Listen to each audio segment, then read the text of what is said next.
Hi Carrie, Genevieve over at Bergstrom, Lexus, and Appleton. I just thought I'd make a quick walk around video for you on the 2015 RX so you can see all the changes that have happened to the car. Here we go. So this is the vehicle I was talking about in my email. It's a 2015 Starfire Pearl with a parchment leather interior. So it's a body style change from the one that you had last. They went to this body style in 2010, then it had another body style change in 13, and what they did in 13 was change the front and rear end of the car. So in 13 what they added was this hourglass grille and then these LED lights that wrap around both the front headlights. And then I'll just do a quick walk around on here so you can see the color. It's 18-inch wheels, turn signals in the side view mirror. There's a little chrome strip right down there at the bottom. Just kind of get around here. And then here in the rear of the car, it has also LED lights in the rear. There is a windshield wiper for the rear mirror tucked up underneath the spoiler.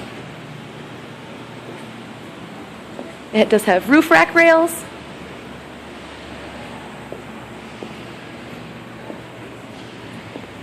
And then here we'll hop inside the car.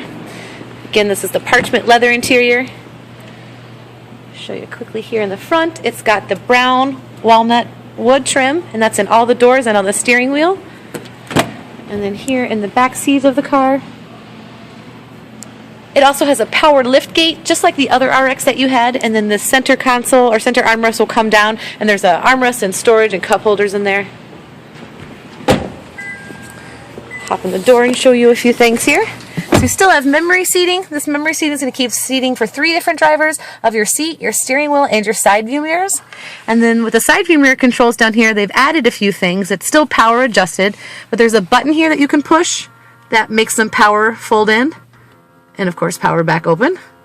And then there's also a feature right next to it that you can push that says auto. And when it's in auto, when you lock the car, they'll go in, and when you unlock them, they'll go right back out.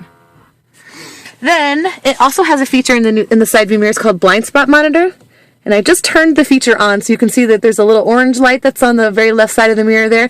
It also does it on the passenger side as well, and it's a blind spot monitor, meaning when somebody drives in the blind spot of your car, whether they're coming up to you or you're trying to pass somebody, it will always light up and let you know that somebody's there.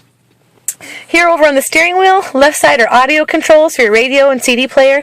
On the right side are Bluetooth controls and voice commands, as well as some buttons that change and show you information up on the instrument panel, like how many more miles you can go on the tank of gas you have, average miles per hour, average miles per gallon, cruising range, those sorts of things. The car also still has cruise control. The cruise control is exactly the same as it was on your other vehicle. And then here in the center is the part I was talking to you about before, that even though this car does not have the navigation system, it still is equipped with this 7-inch screen, and the only thing that the screen doesn't do is actually flip to a map. Otherwise, your Bluetooth controls are in it, your backup camera, which I just shifted the car in reverse, the backup camera shows up here as well. You also have climate controls. You can have, obviously, phone controls.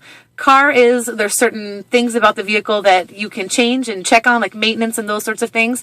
And then setup, you can change, that's hooking your phone up, hooking up Bluetooth audio players, changing things for the volume of the voice, those sorts of things. And then, of course, display. When you move down into the instrument panel here, the center part is your CD player. And then the black part down here is your climate controls. Now, if I have the climate control screen pulled up here, and I push buttons down here, you actually see them change up on the screen. So you can do it a couple different ways. You can push buttons out here and watch things change up on the screen, or you can actually use this little mouse that allows you to just click things on the screen. So I can either do this mouse by turning it to move around on the screen, or I can just move it around up and down, and it moves that little box on the screen. And then I just push the button down to select whatever I want. So there's a lot of ways to do almost everything in the car. There's at least 3 different ways to do it, because you can mostly do everything also by voice while you're driving. So then down here, on the bottom part of the instrument panel is the shifter. You can shift it over here for drive. Over here lets you manually shift the car, and then the whole time the car is in reverse, they will show up with your rear backup camera. You have cup holders right here in the center console, and then inside of here are your heated seats and air-conditioned seats. So when it's scrolled over here on the red side, it is heating the seat. When it's scrolled over here on the blue side, it's actually blowing air-conditioned air through these perforated holes in the leather. And then inside of here is just a storage compartment, this little tray that comes out. It's kind of hard to see, but there are auxiliary plugs and USB plugs and cell phone charger plugs all inside this little center compartment. The car does still have a moonroof in it as well. So it's kind of a little close for you to see it, but we still have the moonroof. And then moonroof controls here, interior lights. The car also has a feature on it called Safety Connect, and you get this free for 1 year. And what Safety Connect is like having a 911 button in the car. If you get in an accident, you witness an accident, you need roadside assistance, anything like that, you can just push the button and somebody will connect to you right away and help you out. And then right up here, you have your home link system. I believe in your other RX, those were buttons that were right up here by your moonroof controls, but they've moved them here to your rear backup camera, and this is where you can program up to 3 different garage door openers right into those buttons. So that is basically this car in a nutshell. I really hope that you enjoyed the video, and I really hope that this is your next new car, Carrie. Talk to you later. Bye.